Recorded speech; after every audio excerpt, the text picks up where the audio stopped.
Hey, what's up? This is Kevin from Kevin's BBQ Joints, and I am super excited to bring you this one with Mark McCourt from Against the Grain Barbecue in Eugene, Oregon. That's right, Eugene, Oregon.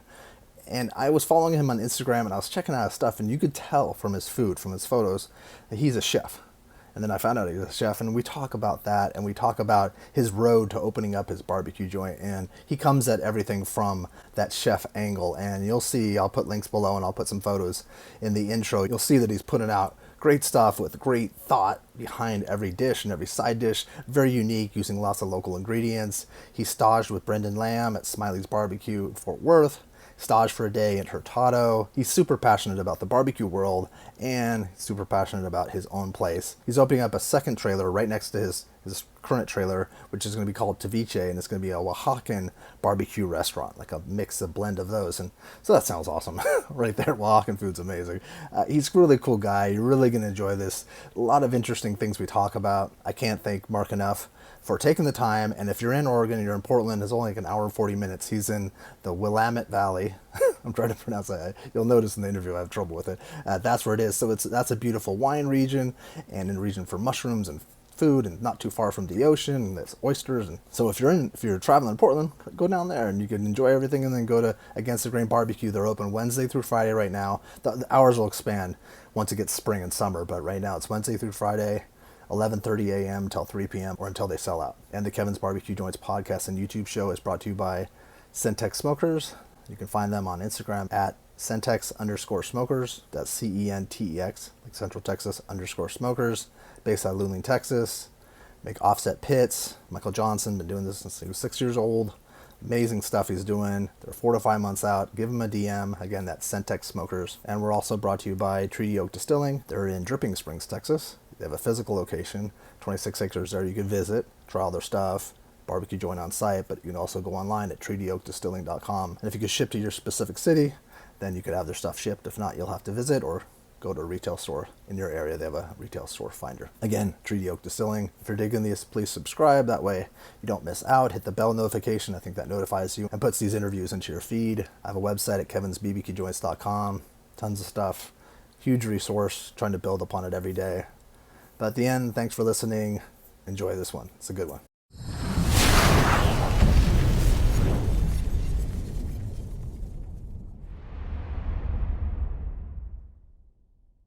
Well, good morning, Chef. How are you? Thank you. I'm good. So let's, like this has been a few months, a few months coming. We've been trying to get this together. Right. So are you back? Because I've seen you going all over the place. Let's kind of go back, because you're in Eugene, Oregon. Did you grow up in Eugene? Yeah, for the most part. I was born in Michigan, moved to San Diego when I was a kid, lived in California for a little bit. When I was 10 years old, we moved to Oregon. I've pretty much been here my whole life. So your family, did they go up there just to get away from California, or were there a specific Just job work, yeah. My dad, I grew up in a plumber and pipe fitter family, and my dad kind of traveled around, Iowa, obviously all the cold weather, like frozen pipes was good business for him. Moved to California.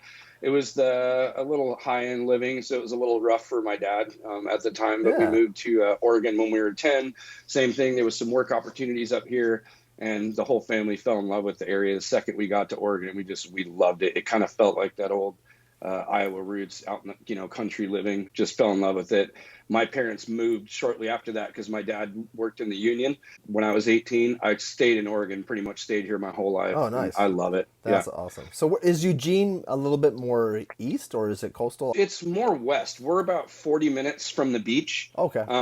We're 2 hours south of Portland. We're almost smack dab right in the middle of the state, right on that I-5 corridor. Oh, perfect. Okay, cool. That's right. Yeah, like I'm essentially 40 minutes from the Pacific Ocean too, but yeah. I just went for the first time in a year, and I felt like what a nice. Same here. What it's a crazy. jerk. I don't make it out there as much as I'd like, but I just went to the coast and spent a weekend with a couple friends, and it was amazing. Oh yeah, Beautiful I think that was skies. we were going to connect then, and that looked beautiful. Yeah. And the Oregon coast is spectacular. It's amazing. I love it, especially in the winter. A lot of times people don't go there during the winter, but they don't realize that it's actually nicer. A lot of times in the winter, you get better weather during the winter months than you do in the summer. A lot of times in the summer, it'll be 100 degrees in Eugene, and you drive to the coast and it's socked in with fog and it's 60 degrees and cold. It's super weird how that has that inversion effect on the coast during the summer. But the winter, it opens up, blue skies, beautiful. A lot of times it'll be pissing down rain in Eugene, and you'll drive to the coast and it's blue sky, not a cloud around. It's the weirdest thing when you're only 40 minutes away from it. Oh It's wow, crazy. that's awesome. That could be like one of the big tips from this interview was it's to go during the winter months Absolutely. because that's Yep. probably too like it might be even cheaper to stay on the coast because people don't realize that it's a It is actually. Our hotel rooms were next to nothing. They were like $70 a piece for these nice rooms. Hardly anybody there. It was great. We oh had the that's whole beach crazy. to ourselves. That's Yep. awesome. And if you're like, it's really not that far. Like for the drive, if you're somewhere in California, the drive up north is just spectacular. The beaches get Yep. better and better, and the trees get even more dense and more. It's yeah. There's and Yep. once I remember when I went cross country. This is when I was 19 with some friends. We as soon as we hit the Oregon border, we're like, what are all these trees? Like trees as far as the eye could see, and we're not. Oh yeah, trees and moss hanging down. It's crazy. So did you go straight into culinary school, or did you go to college first? No, I went straight into culinary school when I was 18. I did a full year. I did the 1 year program. I was going to go into the second year. I was actually signed up for it, but found out second year was all learning how to manage and run your own restaurant, do all your own accounting. I wasn't ready for that at that time. I literally was just ready to just launch myself into a kitchen and get into making food, and that's pretty much what I did. As soon as I got out of culinary school, I started working at a restaurant. Got a roommate shortly after that. He was blowing glass, and I started blowing glass next to him. He taught me all the tricks. I was making more money doing that, so I kind of put cooking on the back burner for about 10 years. That is so rad. I love It glass was blowing. That artisan. Oh, that's killer. it was great. It was a great market. It was kind of up and down. Living that life where you're kind of self-employed can be tricky at Oh yeah, times, especially when you're relying on different shops to buy your art. It was tricky at times. So I kind of did the up and down thing for a while, got out of it. The second I got out of it, I just dove right back into my chef roots, started working in restaurants up in Bend, Oregon, where I was living at the time. Worked at, damn near every downtown restaurant there for a while. Moved back to Eugene. And when I got back to Eugene, my goal was to open a food truck within the first year. Realized there wasn't a lot of barbecue in Oregon for that matter. There was a little bit here and there, but the barbecue in the Northwest it's kind of got a bad rap. It really is interesting how there's really no style of barbecue in the for sure. Northwest. You No, know yeah, how Texas has it, Carolina with the vinegar, Memphis. It's everybody has their own region of barbecue. The Northwest is a bunch of chefs that combine their chef roots with barbecue, so it's kind of all over the place. But now places are starting to pop up where it's it's people are changing. dialing in Texas and Carolina style up here, so it's starting to get a name for itself here. When I wanted to open a food truck, that was the first thing I thought of, is there's not really good barbecue around here. I want to dive into it, so I bought my first pit from Clint Shockey out in Tyler, Texas, East Texas Smoker Company. I bought a pit from him, a little 250, brought it to Oregon. What year was this? That was 5 years ago. 5 years ago. Okay. Yeah, so about 5 years ago, I bought my first pit. Really didn't know what I was getting myself into at that point. Never cooked on a stick burner ever in my life. I'd only used propane smokers here and there, so it was kind of a learning curve. Luckily, we have Oregon white oak out here, which is a cousin to the Texas post oak. So as soon as I started, diving in, throwing logs into the smoker, learning little bits here and there, I started to go to Texas more often and take trips. Started talking to other barbecue guys and started to learn the roots of what kind of barbecue I was really into. And Texas stood out for me. I love the fact that it's just high quality meat, salt, pepper, and smoke. There's Yeah, nothing yeah. trying to hide the flavor of what's there. I just fell in love with it. And that's kind of why I picked and chose Texas barbecue. Yeah, at that time when you had the pit, you had the 250. Were you selling it at all, or was it all for yourself, or giving to friends, or? I wasn't. I had a lot of friends coming over for backyard barbecues. The word got out. People started asking me, "Hey, will you do my buddy's birthday party? Will you do this Gotcha. event? Will you go to the Oregon Duck game and set up here?" And I was like, "Yeah, let's try it out." The second I got out there, man, it exploded for me. The catering thing started. We literally just went from one event every month to every 2 weeks to every week. We started getting into doing events every 3 days a week, and we just got so bombarded with doing the catering thing. I had to go bigger, so I bought another pit, a bigger pit on a trailer from Johnson Smoker Company out of Ennis, Texas. Gotcha. It was on a trailer. It was a 500-gallon pit. Pretty much outgrew that pit in less than a year. Bought another one. So it's from that road on about 4 years ago, and we started our catering company. it just exploded. And I haven't even looked back, man. It's been nuts the whole time. So obviously you made the right decision. There was a need for that in the area, and it's funny how certain areas, as soon as you come out with barbecue that's good quality barbecue, it's Yeah. people just gravitate Yeah. towards it. People love it. And that's the thing. Like I said, out here, there's barbecue, but it really, I hate to say it doesn't really make sense. It's almost like every barbecue in the whole United States combined into one thing is what a lot of people are doing out here. It just, to me, it seemed like a lot of places were just almost like rib places, or they were kind of yeah, a lot of tri-tip too. yeah, The whole West Coast is the Santa Maria steak, the tri-tip. Yeah. Tri-tip's huge up here. You go to Texas and they pretty much look at tri-tip like it's steak. It's kind of it's more of a meaty steak cut rather than a smoked piece of meat. I realize it is starting to pop off a little bit more in Texas now. People are starting to cook the tri-tip a little bit more. But yeah, I've noticed a couple places actually have it. Yeah, which is funny. yeah, it's cool. It's an easy piece of meat to cook too. It's a fraction of the time of brisket. It's very forgiving. Very forgiving. You I was can going cook to it. say that same thing. It's very forgiving. Definitely. It's very forgiving. You can undercook it, cook it medium rare even, and you can serve it as is, or you can cook it all the way through, braise it a little bit, soften the meat, and cut it, and it's amazing. But I'm bringing brisket. I'm bringing all the traditional Texas meats to the table here in Eugene, and people are loving it. Our business is slamming. So we had kind of talked off camera. Is Eugene in Willamette Valley? Is that?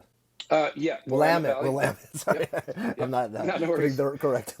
No, the Willamette Valley stretches all the way from Portland, all the way through Salem, down into Eugene, and into Roseburg, which is just down south of us about an hour. Willamette Valley. Talk a little bit about it, yeah, because it's a pretty fascinating place. It's beautiful. It's flat in the valley, just surrounded by mountains. There's a mountain range that you got to go over to get to the coast, which is about 40 minutes from Eugene. The other direction going east, there's a big mountain range that takes you up into the high desert, Bend, Oregon, Lapine, Crescent. That area is beautiful. It's 3,000 to 5,000 feet up in elevation, full of juniper trees, snowy mountains, and it's beautiful. But that's the great thing. You can literally, in Oregon, you can go surfing in the morning, get in your car, drive up to the mountains, strap on a snowboard, and go snowboarding in the same day. It's insane that you get that versatility just in that one area where you can hit the beach and hit the mountains in the same day. And a lot of my friends do that just for fun. It's awesome. They used to say that about Los Angeles, but because of the traffic, I don't think you could possibly do that. I know. Yeah. Hit Big Bear. Yep, yeah, totally. Yeah, that's awesome.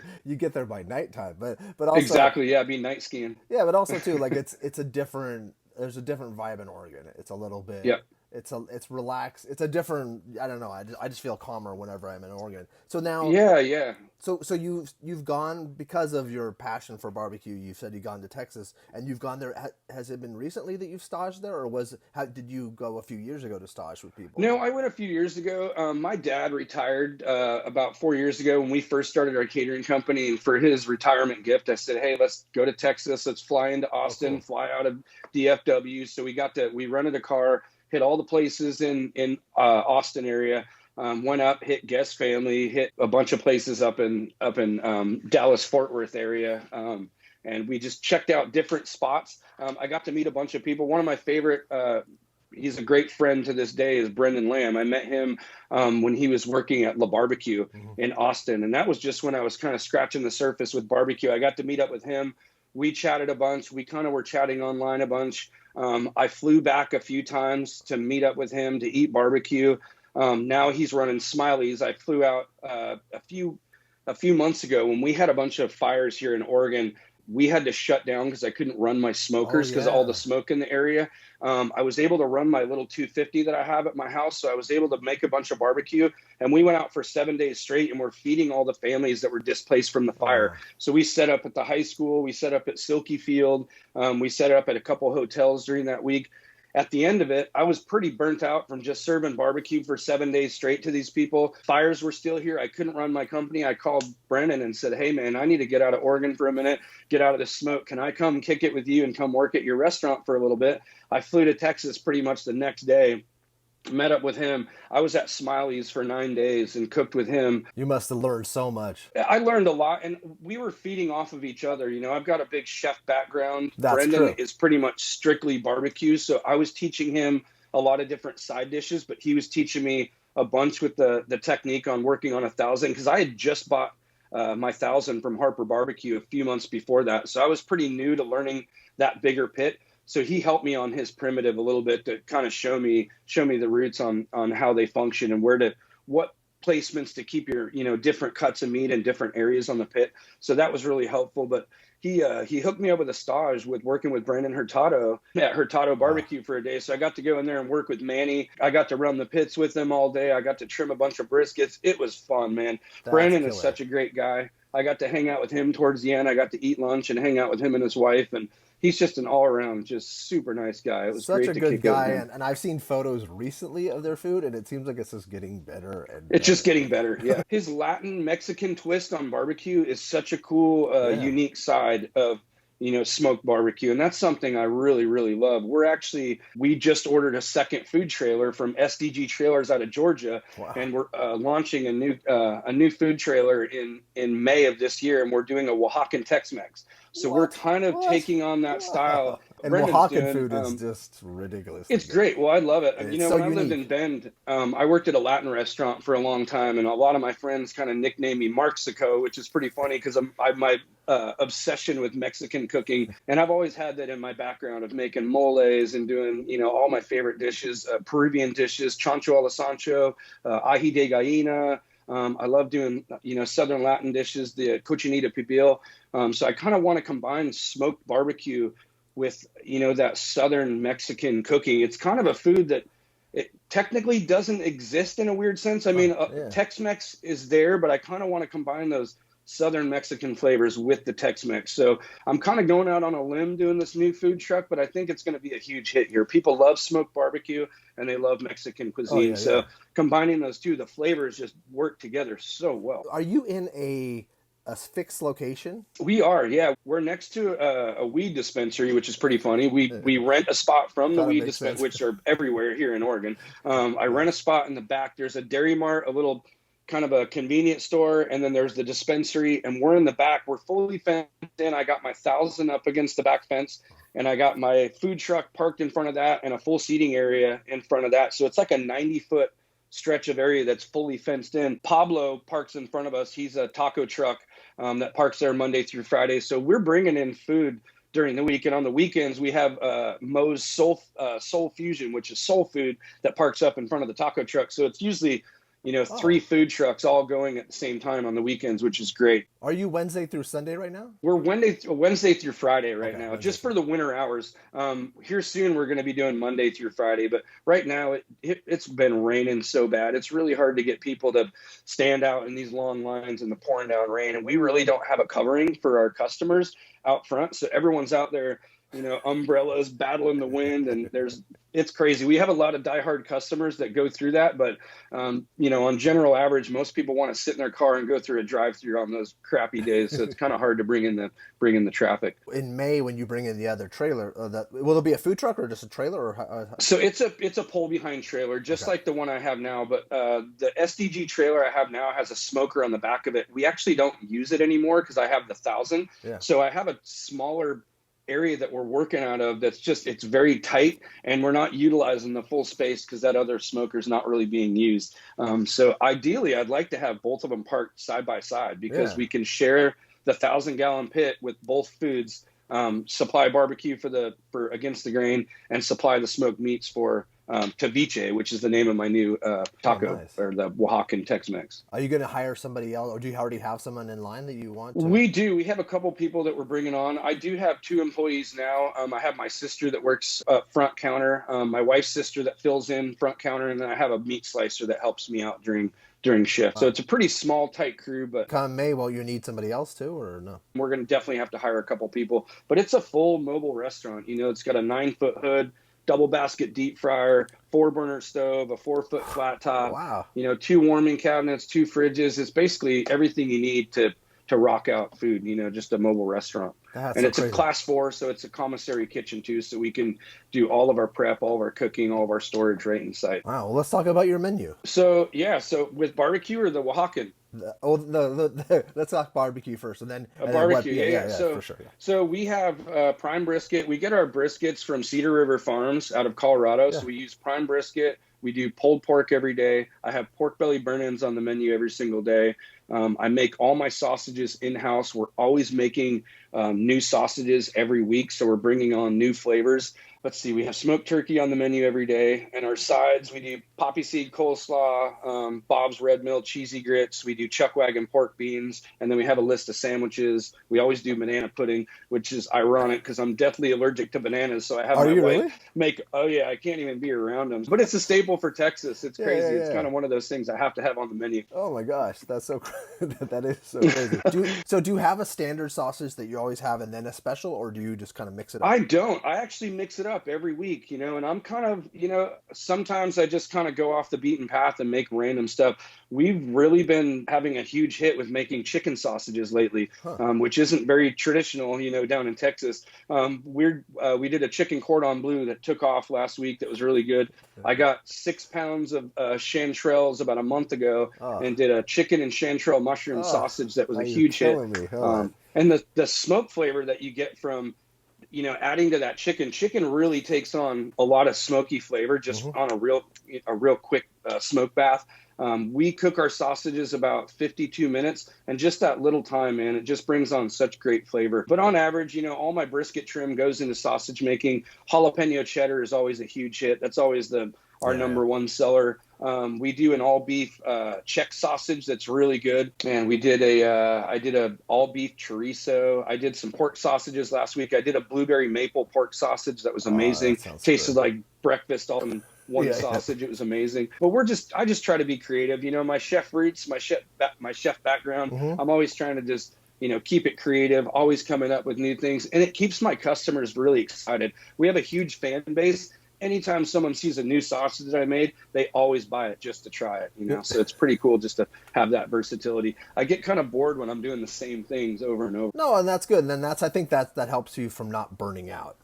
Yeah, absolutely. Because if you're doing the same thing over and over and over again, there's no way you could not burn out. It just seems to happen. Now, you use chanterelles. Is that so? Do you blend local ingredients into what you're doing? And also having grits is nice. That's unique. So we try to get everything as local as we can. We use all Tillamook cheese, which is from the Oregon coast. We use Bob Red Mill grits, which is out of Portland. I use Dairy Gold cream, which is out of Seattle. I try to use as much local ingredients as we can. That's huge for our Willamette Valley. If you're helping your local people, you're helping your state, you're helping your economy, which is huge for us. I don't like to get too much stuff out of state. I get what I can on, a certain price point, but it's, we have local ingredients on access all the time. So I try to shoot for that. And once the pandemic once things get a little bit more normal, do you think that you'll do things because is it? I'm going to say it wrong again. Willamette Valley. Willamette. It's known for wine too. So is that with pairings and things? I wonder if there's options or maybe events of it someday, or who knows what. Oh, absolutely. Yeah. It's funny that I've actually been called out a few times by a few wineries that wanted me to go set up after winery events. Yeah, but that recently obviously has shut down. There's nobody doing kind of outdoor events. So all this last summer, our first year in business, it was pretty much just doing all food to go. So we didn't do any of those, but hopefully soon when things kind of get back to normal, we'll be able to pull up one of our food trucks or one of our smoker trailers and do some events. Pairing smoked barbecue with wine is your normal, but it works great. Everyone's sitting outside, and, it's just more of that, just community vibe where people can kind of hang out, drink wine, enjoy the scenery, have some barbecue, and enjoy each other's company, Wow. So do you have did you say that you have seating? We were going quickly. We do. We just have, we have 2 picnic tables with umbrellas up front. It's pretty small. We don't have the area for a huge seating, but to be honest with you, we're kind of in an industrial part of Eugene. So a lot of our clientele is people that come up buying food for the whole office and bringing it back to their office and eating there. On our really nice sunny days, our whole patio area is full of people, which is great. People bring their dogs out, hang out. It's not your average spot to kind of kick it and hang out for the day. There's no alcohol being served, so people don't stay for too long. Yeah, but that's true. That is true. But it's nice. You got to have a little area for people to kind of hang out for a minute, when someone's on a bike or walking up with their kids. Yeah. And what time do you guys open? We open at 11:30. And are you selling out generally, like at a certain time? We usually get down to hardly any ingredients. our goal is to be open till 3 every day, and we usually stay open till 3. There's a few times where we've sold out completely, but right at 3, we hardly have a scoop of beans left at that point. There's hardly anything, maybe a rack of ribs, but hardly So it's anything. best to come early, but also too, if you come say you come at 11:30, how long would you wait? Our goal is to get everything out within 5 to 7 minutes, but at 11, our line already starts. So we usually have 15, 20 people in line before we pull our gate open. Gotcha. But it's, 2 of us in there, one guy slicing meats, one person making sides. With barbecue, that's the great thing. Everything's made already. So literally you just got to pull it from the warming cabinet, slice it up, plate it, get it out the window as quick as you can. And right now, because of the way you're set up and the way things are, you don't have online ordering, and you also don't. People can't. There was something else I was gonna, but the online ordering, people aren't ordering ahead, so it's lined up, which is standard. We would love to do it. The problem is we don't have any place to put the food. Our food trailer is 22 feet long. The back porch is 8 feet that has the smoker on it that we're not using. So our actual area that we're cooking in, there's 3 people in there. There's no counter space, no anything. There's really no room to put it. If someone isn't there when we call their name out and there's, 4 clamshells full of food, we barely have enough room to put the next order next to it because there's, hardly any counter space. And that's kind of my goal of getting this new food truck. It's a lot bigger, a lot more counter space. I didn't really know what I was getting myself into when I bought this first food trailer. I'm like, 22 feet, it's big enough. I'm going to have plenty of room. When you get in there with 3 people, you're bumping elbows, man. It's crazy. You're stepping on toes and just like you're kind of moving around, and you got to have that, on your tippy toe kind of etiquette where you're going smooth through people. It's crazy, man. You get to know your workers, quite well really fast. Have you worked in small kitchens before? I have. I've worked in kitchens that are the size of a closet before. It's crazy. Yes, and it's sometimes hard when you're busy. You guys are kind of screaming at each other. It gets a little hectic, but, you make it work. At the end of the day, buy each other beer. Hey, man, I'm sorry. I didn't mean to call you that. Sorry. You got in my way a little bit, but it's just the way it goes. You got to learn how to work with each other in a tight space. And there's also no call-in orders, right? That was the second thing I was going to ask you, because I think I had studied your website a couple weeks ago, from what I remember. Yeah. It's I tried to answer my phone. I used to have it on during the day. Now I just turn my phone off because we don't even have time to answer the phone. A lot of times, someone calls, hey, what's on your menu today? I'm like, man, I'm right in the middle of slicing. I got 15 tickets up. I can't even, for me to explain it takes so much time. Get on my website. So now I have a message on my phone. Check my website. Daily menus are on there. Every morning I snap photos. I put it on Instagram, put it on Facebook. Great stuff. Let people know. The photos are killer. Thank you. Yeah, and like those burn ends too. That's kind of a unique thing to have in. It is, yeah. We were doing them just on special, and we sell so many of them. I just put them on my menu permanently. So we do about 20 to 30 pounds of pork belly every single morning, and they go fast. We get people that come up, they get 3 pounds at a time, and it's crazy. Wow. And I can eat 1 or 2 of those. They're so rich. It's so rich. I don't. Hopefully, it's a group of people. I ask myself that all the time. I'm like, man, that's crazy. It's just pure fat. I love them, but I can. Yeah, like I said, I'll eat 1 once in a while, 2. And it's maybe, a great compliment to other things that you're getting, and everything it's by the pound, and then also sandwiches, right? Yep. And sometimes people will do. I'll do pre-orders for people. We have people call us that say, hey, I got on Friday next week. We're trying to do 15 people in our office. Can we show up at 11:15 and pick it up? I'm like, yeah, no problem. I'll do pre-order stuff like that when it's a smaller bit. And I tell people, show up before we open, because when we open, if you show up after that, it's going to be hard for me to get this out to you. So just show up a little early. And that's helped a lot, especially during the month of December. We did a ton of holiday parties for people. So that was huge for us. Wow. So holiday parties still existed in Oregon. That's awesome. They did. I guess I say holiday party. It's more of just the workforce trying to do something. And it's probably just feeding that workforce. Yeah, exactly. Yeah. Yeah. They couldn't go out and have most people go to the restaurant with their whole crew and they buy everybody dinner. Yeah, this year they couldn't do it. So they're just ordering a little bit of food takeout to have at their office. So that was pretty cool. Do you think you'd ever want to have a brick and mortar, or do you? I would love to have a brick and mortar, but I don't see myself doing it anytime soon. Before we ordered that second food trailer, I had a broker I was working with, and we were going around Eugene and looking at all these places that were actually closing down, people that couldn't make it. There was places dropping off the map left and right, and there still is. It's crazy. All these spots are opening up. We almost pulled the trigger on one spot that would have been perfect for barbecue, and I'm so glad that we didn't, because shortly after that, the pandemic got even worse than it originally was in the beginning. Everything went full shutdown. Our state is still shut down until March 3rd. There's still outdoor seating, but it's pretty limited right now. All bars, all those are. All bars, all gyms, all restaurants right now. No dine-in, anything. It's all just takeout. Grubhub. All those Grubhub places are killing it right now. They're just, their sales are up 50, 70%. Yeah. It's insane. It's crazy. You go to Costco and people are literally neck and neck, elbow to elbow. And I'm like, this is crazy. It's where bizarre. We can't go and have a meal, but you guys allow this. It's weird times right now. I don't really get what's going to be going really, on. really weird to look back on this to see It kind of is. what was right, what was wrong, what was idiotic, and what Yep. made sense. Yeah, it is strange that there's a lot of places that could be run properly with distancing just as well as a supermarket or a Costco. Exactly. Yeah, exactly. Yeah. It's crazy, man. It's some of those big corporations are just slammed full of people. You got people up front, with the little ticker checking how many people are in there. And I'm like, how many people are you actually letting in here? Because there's people literally touching everybody elbow to elbow. And it just doesn't really make sense. But, it's just right now, time will tell. Like you said, we'll look back and see what was right, what was wrong, and what worked and what didn't. Exactly, but I'm happy that your business is thriving. That's amazing. And do people say what's against the grain? Yeah, well, I've had people. The name has turned a few people around. People think that I'm a gluten-free barbecue, and I'm like, technically I am. I spray my meat with a little Worcester, which has a little gluten in it. But I said, unless you're getting the bread or a bun, it's pretty much gluten-free for the most part. But some people don't get it right. I'm actually, I talk to people,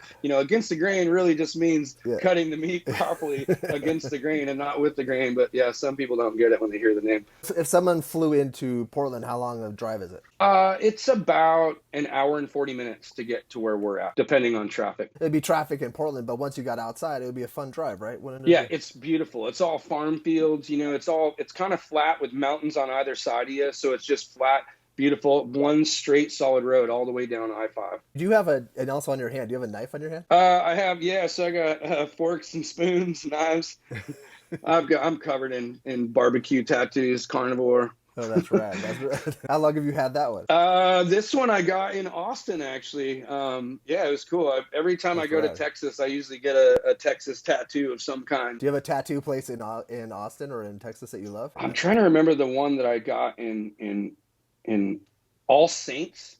I think it's called All Saints Tattoo right downtown in Austin. That's where I got a couple tattoos, from Brian there. He's super cool. Every time I go there, I'll call Brian. I'll say, hey, can you squeeze me in? No problem, buddy. Come on in. It's awesome. I usually try to get 2 to 3 tattoos in one sitting because I don't get much time to get tattoos. And when you're working in food service, tattoos take a little while to heal. So if I'm going to get some, I'm going to get a few at once. Same with Brendan Lamb. He usually gets a few. He's fully tatted now too. He's crazy. He just got a big Smiley's tattoo right on his hand. Oh, did he? And it's got his whole logo. Yeah, it's awesome. It's cool. But he's always getting hand and arm tattoos. It's hard to have those healing wounds while you're working with food, so you got to usually either take some time off or do it on a weekend. For being a chef, do you have cuts or burns or anything on your arms from they're covered up now in tattoos. Down here, when I used to work in pizza ovens, the worst burns you get when you're reaching up into the pizza oven, you get one down here, but most of them are pretty covered now. That's crazy. I have a friend who I think he worked with Wolfgang for a while, and nice. I think at Spago, and his arms were so. But he had keloid. He's one of those guys who, when he gets burns or cuts, they keloid. They kind of, when they heal up, it's like a more of a raised. Yeah, it kind of lifts up a little bit. Yep. When I first walked into Guest Family Barbecue, I was following Cade Mercer for a little bit. Never met the guy ever. We just, I think I gave a couple comments on his food, and I walked in and I was there with my sister cruising through, just passing, hitting all the barbecue spots. And he as we were in line, he poked around. He's like, against the grain? I was like, seriously? I was like, how did you recognize me? This is crazy. I kind of felt mildly famous for half a second. It was pretty cool that, when you're on the internet, you're on Instagram, the barbecue world is so huge because my feed is nothing but barbecue. So I just think barbecue is everywhere. When you step away, the barbecue world, in a sense, is so tiny when you really look at the same group of people. Everyone, now that Tootsie has been on Netflix, which is awesome. I love that special with her on there. It was so well She's done. World famous now. When we did the Brett's Backyard Barbecue 2-year party a few months back, I was working with Brendan Lamb. That was a fun event. Tootsie came through and just everybody in the whole event just kind of dropped and just made eye contact with Tootsie. And everybody literally was starting to make a beeline to go say hi and give their respects. You could kind of see a look on her face where she was almost scared for a second. Like, this is nuts. Everywhere she goes now, she just got put in the limelight. Now she's super famous. And, she's been famous for so long, but now that she did that special, now, she's way up there. I think it's great. She deserved it. She earned it. She's out there. Such a kind person. And I've interviewed her twice. And the second time cool. when I interviewed her, she remembered me and she mentioned some stuff. And I'm like, wow, that is really, like, she remembers me. Like, yeah, she was a sweetheart. When I met her at Brett's, she shook my hand and she's like, I think it's so sweet that you came all the way here from Oregon to do this, backyard Brett's party. I said, I'm honored to be here. And I say, it's even more of an honor to meet you. And that was a just quick little pass by, but she was such a sweetheart. It was nice to finally, pay my respects and say hello to her. How was that for event? Sure. It was great. We had a fun time. I got to meet a lot of really, really cool folks. I got to see a lot of friends that I haven't seen in a while. It was busy. It was fast paced. I was kind of bummed that we were so busy during the day that I wasn't able to get to make my rounds to go try everybody's food. I got to meet a few people. I got to meet Bill Dumas. Am I saying that right? Dumas? Yeah. From Bill, Liberty Barbecue. I always say Dumas, but I think it's Dumas. He just did a sausage class in Vegas this last weekend. That looked like it was awesome. But me and him have been chatting about getting together and doing a little sausage collab at some point. And this same with Dozer's Barbecue. Oh, wow. He's been trying to get me to come out. So I'm thinking about hopefully this summer I can fly out. Yep. Yeah, he's super cool, man. I got to meet him for the first time at Brett's, and I brought some venison backstrap pastrami that I made to serve at that event. Oh, wow. And he tried it. He was floored. He's like, man, this is unreal. This is great food. He said, your level of skill. He's like, I want you to come out here and come make some sausages with me, or come out and do a stage, do a cook. That's the world. That's what this world is. I love it. And that's the thing with, a lot of chefs want to get together and cook together. Barbecue guys are the same way. And I love it. For me, just feeding off of other people, getting to cook with one another is a blast. And you also mentioned that Cade came out? Yeah, so me and Cade just did a barbecue class on December 5th. He flew out, stayed at my house. We did a full class at my location. We had, I think, 19 students during that day. We did, brisket, ribs. We did pork belly burn-ins 2 ways. We did a gochujang, like a Korean style pork belly burn-in. Then we did a traditional with barbecue sauce. We did some cowboy tri-tips where we actually burnt down the coals a little bit in the firebox, laid the coals out, and we cooked the meat directly on the coals. So that was pretty cool to do more of like that, that cowboy cooking. We did some tri-tips in the smoker. We did a giant pork loin. Man, we cooked so much food. We made sausages from scratch that day. We taught how to take our trim from our brisket and make the sausages. But it was a huge full day of class, full day of eating, full day of drinking beers. It was awesome, man. Is that something you're going to be doing more of? I'd like to. The first class we ever did here, I actually had Brendan Lamb come out a couple years ago, and we did it right out of my driveway in my house. I had my trailer parked up front. I think we had 15 students for that day. All we did was brisket and pork belly. So it was kind of a long day of just sitting around answering questions. We did 5 briskets that day. Super, super fun class. And then last summer, I did one on my own at my trailer, and I had 19 students for that one. It was really tricky to do that many students by myself. It's probably so I was like, I don't ever want to do that again. So now I'm trying to have another person come out. And it's always that great feeling to have someone fly in from another state, take a class together. I just signed up for a class last night for Melissa Cookston and Tuffy Stone's class in Horn Lake, Mississippi, which is crazy. I'm not a big competition guy. I did a few competitions, which was fun before I opened my food truck. I'm taking the class. I'm really more into learning the whole hog cooking, which is fun. That's something I've never done before. So I'm into that. They're also doing whole chickens, which I'm kind of into checking out. They're also doing brisket, ribs, pork shoulders, that kind of thing. I'm just more into going, to be honest with you, to go to a new place. I've never been to Mississippi. I get to meet 2 legends in the barbecue. Yes. I get to learn from them, which they don't do classes very often. To have 2 people at that caliber teaching, I'm super excited to go out. And that class is March 19th to the 22nd. Okay. So super excited to go out and check it out. So I signed up for that last night. it's an excuse for me to get out of Oregon for a minute and go check out a new area I've never been to. Super excited. It'll be fun to go learn a few tricks from those guys. And even if you were just like hanging out with the two of them for 3 days. That's the thing. It's exactly. It's not even really. It's just for me to go and hang out, meet some new people, and everyone who's taken the class, anybody who's going to take that class is pretty serious in barbecue, in my opinion. So it's great to just network with other people in other parts of the U.S., which is always fun for me. And that's what I like about it. A lot of people in Austin stick to that same route, and that's what I feel with Cade with CM Smokehouse now. He's literally putting a kind of a new style of barbecue on the map. With everything I've seen this last week, looks really good. So I hope the best for him. He looks like he's going to be bringing in a big crowd with his style of food, and he's got a lot of culinary background too, so that he can cook, man. He's good. Yeah, he's well respected, and he definitely earned his chops over at Guess, because they're doing a lot of unique things too. Guess Family, some of the best barbecue I've ever had in the whole state was at Guess Family Barbecue. I have to say, it was amazing. Everything down to the sides, all the meat was so perfectly cooked. I was pretty floored the first time I ate there. Isn't it amazing how much good barbecue there is these days? It's crazy. It's so crazy. Mind-boggling. Yeah, I know. I got to for the first time when I went to go visit Brendan last time. I stopped in at Terry Black's, which I've been to in Austin, and I love the food there. I love the layout. Yeah. I got to meet Jeremy Conrad, which is the pitmaster at Terry Black's in Dallas. Yeah. He brought us in, gave us a full tour, gave me and Brendan a huge platter of food.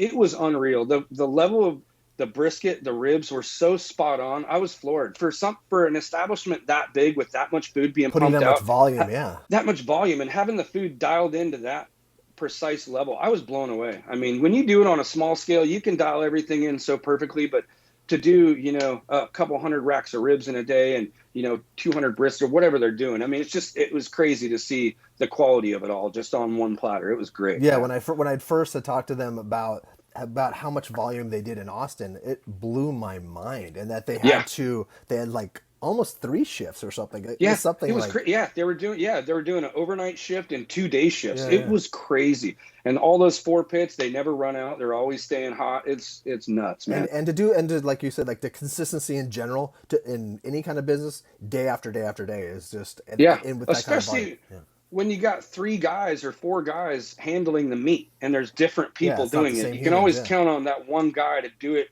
every day consistently. But when you get 3 to 4 guys doing it consistently day to day, that's awesome, man. It's hard to find that level of quality and that people that are that passionate behind dialing it in on a day-to-day basis. For you, when people come, they don't really get a chance necessarily to chat as much. Can they chat after? Like, say they want to hang out a little bit after, if they came. Yeah, a lot of times if I run through the tickets and I see someone out there, I'm like, hey, I'm going to come out and see you. And a lot of people. I'm sure people will want to after they see this. They'll want to chat with you. Absolutely, no. And our 1,000 gallons fenced in, and we got the security slats in front of our fence, so you can't really see the pit very well. I have a lot of guys that ask if they can go back and see it, and I'll give them a little tour of the pit. That's cool. And, people they don't realize they're about ready to go look at a submarine. Most people have never seen a 1,000-gallon pit before, so their eyes light up. It's pretty funny. Thing. Same thing for me, though. When I went to go pick up my 1,000-gallon for the first time in Southern California, I stood next to it, and I felt small all of a sudden. I'm like, man, I just stepped up big here. But it's now I can't see myself cooking on anything different. I have a 250, a 500, and a 1,000. The 1,000-gallon cooks so much better than the other 2 smaller pits, and I would have thought the opposite. Yeah. It's how do you like your Harper? I'd like to. Yeah. I like to give them a shout out, because I love those guys. Oh, they're awesome. Drew is such a great guy. He's made a couple pits for me now. The 1,000 is unreal. His new baffle system he puts on his door, so you don't got to keep the door propped open. You can actually have the door closed. He's got a big 8-inch baffle that opens up. That flow from one side to the other is mind-boggling to me. You would think that it would be 400 degrees right next to the firebox and 200 on the other side, but it's not. It's a 1/2-inch plate steel too, so he was able to get me a pit that was a little thicker than most. It takes a little longer to warm up on those cold mornings, but once that thing gets up to temp, it purrs at 275 all day long. Just a few pieces of wood. It's easy to maintain when you got that thicker steel, because it gets pretty cold here in Oregon. Our mornings are 38 degrees on average, so to get your pit from freezing cold up to temp takes at least an hour and a half sometimes, But that's good when you're cooking brisket. It's good to kind of start off slow. Is it? It is covered with It's got a wooden structure with a metal corrugated roof. Okay, that makes sense. So it's no not getting rain. rained on. Yeah, okay. No, no. And that's the one thing I've noticed with pits too. The thing that kills temperature out of anything, snow, wind, rain is the number one thing. Yeah. Rain saturates it and just drops the temp. Cold rain especially just kind of kills your temp. So it's nice to have it covered. It's important to have it covered. So were you originally then cooking on a reverse flow and then you switched to a offset? Or? So my first pit from East Texas Smoker Company was a reverse flow pit. I liked the way it cooked. The second one I went with was the Johnson T pit, which the firebox is directly down the middle, comes up through a baffle, goes underneath a couple pipes, around the meat and out the two smokestacks that are right dead center in the middle. It's a weird design. It's super efficient, but they're also prone to catching on fire really easily because that firebox is direct in the center. I didn't know that. Wow. Oh, I've ignited that thing multiple times. To be honest with you, I'm surprised my trailer's still standing. There was one fire that was so bad that it pretty much flaked off all the paint off the top of it. All the grates were completely wavy after all the flames. It got over 1,000 degrees. It was crazy. I had to let it burn out. And once you open the door and you add oxygen to it, it gets worse. And there's not much you can do except for let it burn out. I burnt up 10 prime briskets, 6 racks of beef ribs, and 40 pounds of chicken all in one morning. It was horrible. Just a huge financial loss. Makes you want to cry. Yeah. It makes me want to cry. It was horrible. It was horrible. And it was right at the last bit after I'd wrapped my brisket. So everything was already almost done and ready to be pulled off. And the thing ignited and there was nothing I could do but let it burn out. I mean, I couldn't even reach my hand in there. The second I opened the door, flames were shooting out the door. I couldn't even reach in there to grab anything. So I just shut it down, closed off all the dampers to kill the oxygen on it. I mean, it was scary. It was crazy. Do you know why that happened? Well, yeah, because it's kind of weird. When the T-pit comes up, the pit sits on it completely flat. There's drain plugs on both ends of the pit. But if your trailer is angled one way or the other, there's an opening about this big above the firebox, and it only has a lip about an inch. So if your brisket fat's coming down and it's draining towards the firebox and it gets higher than an inch and starts to go down in the firebox, it just ignites up. It's a weird design. You know, they're super efficient if you're cooking things that don't drain and drip a lot of grease. Anytime I'd cook pork belly in it, I'd always put foil pans below it to catch the grease. But if you're cooking on all the grates and all the grease is coming down, there's not much you can do. I kind of learned the hard way on that one a few times. Crazy. But like I said, now I don't really use it. I use the 1,000. The 1,000 has a 3-inch drop from end to end. There's no chance of a fire ever happening in that thing. No, they're so well built, and that's they're cool. So well built. Yeah, his pits are amazing. I love it. And you know, Heritage Barbecue has all Harper pits, and we got to go down there on our trip to pick up my pit. Oh, nice. I got to meet them, and it was great, man. Their pits are super amazing. Those guys are rocking it right now. Danny is awesome, and he also has a chef background too. Yeah, it shows too, man. All of everything he makes, down to his sides, all of his meat was so spot on. His location is unreal. His spot that's right across from the Mission right there in San Juan Capistrano. They're pretty lucky to have them down there, right? Oh, that's amazing. That spot's a gold mine. I mean, they're just, right now with everything that's happening in California, it's kind of a kick in the throat for what they're having to go through. But, if they can get past that point, it's going to take off. Yeah, it's going to be such and it'll be a great place to hang out without a mask and have absolutely. That'll be nice. Yeah, I can't wait till I think mid this year to fall. Things are just going to open up, and there'll be festivals again, and people will be able to travel again, and it'll be great for you too because people still are hesitant to travel. So once people get that back, going up to see you, they should see you, and I can't wait to visit. I can't wait to hang out. Definitely. I'm I so can't glad wait we either. finally got to do this, and your food already looks amazing. Then hearing all about it, and then thank you, man. I appreciate it. Listening to your passion and how much you care and how much time, how much thought goes into what you're doing. That means a lot. I love it. It's just, I'm obsessed with food. I always have been ever since I went to culinary school.